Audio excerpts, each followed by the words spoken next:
Sir एक थोड़ा controversial सवाल अभी पूछता हूँ। बहुत बार ऐसे भी कहते हैं या हमारे पूर्वज ऐसे कहते थे कि ग्रह बाधा के वजह से भी बच्चों में ऑटिज्म या गतिमंदता मतिमंदता दिखाई देता है। तो क्या ये कहना सही है और क्या ऐसे चीज़ें व्यवहार में हमें दिखती है?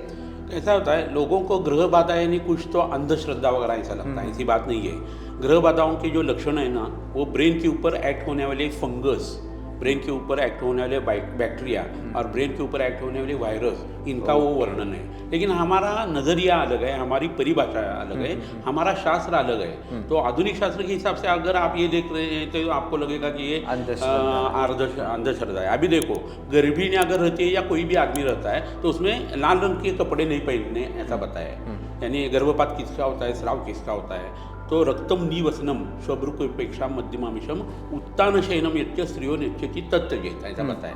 तो लाल रंग का कपड़ा पहनने से क्या होने वाला है? लोगों को लगेगा ये अंधश्रद्धा है। लेकिन जो पैथोजेंस है, चाहे वो फंगी रहे, बैक्टीरिया रहे, वायरस रहे, उनको लाल रंग का उनका जो सेंस है, सेंस करने की जो चीज़ या ऑर्गन है, उससे उनको लाल रंग लगता है कि ये खून है।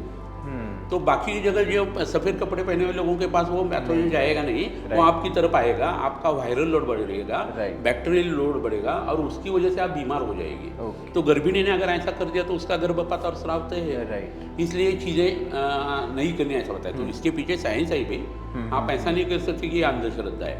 यही चीज़ें जो है ना, छोटा बच्चा है और शाम के वक्त आप उसको नदी किनारे लेके जाते हैं, तालाब के पास लेके जाते हैं, तो संध्या काल जो रहता है उसमें जंतुएं ज़्यादा बढ़ जाती है।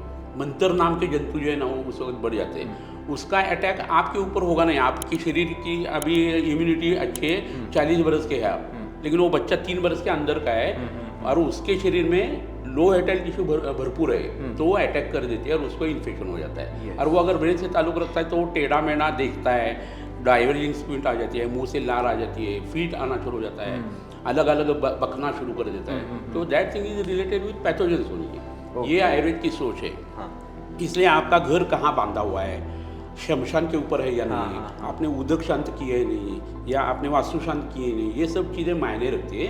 और आधुनिक शास्त्र के लोग अभी इसको न्यूरो न्यूरो साइको एंडोक्राइनोलॉजी, इस हिसाब से इसका स्टडी चल रहा है। अभी हमने ये 4-5 हज़ार बरस से हमारे सनातन संस्कृति में ये बताया है। तो आधुनिक शास्त्र के लोगों को 100 बरस के बाद ये पता चलने वाली चीज़ है।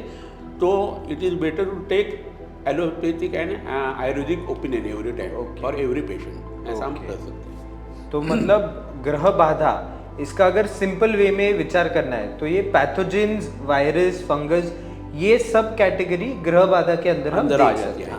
उस नज़रिए से आप देखो तो समझ में आ जाएगा। हमारा नज़रिया तो ग्रह वगैरह ऐसा ही रहेगा।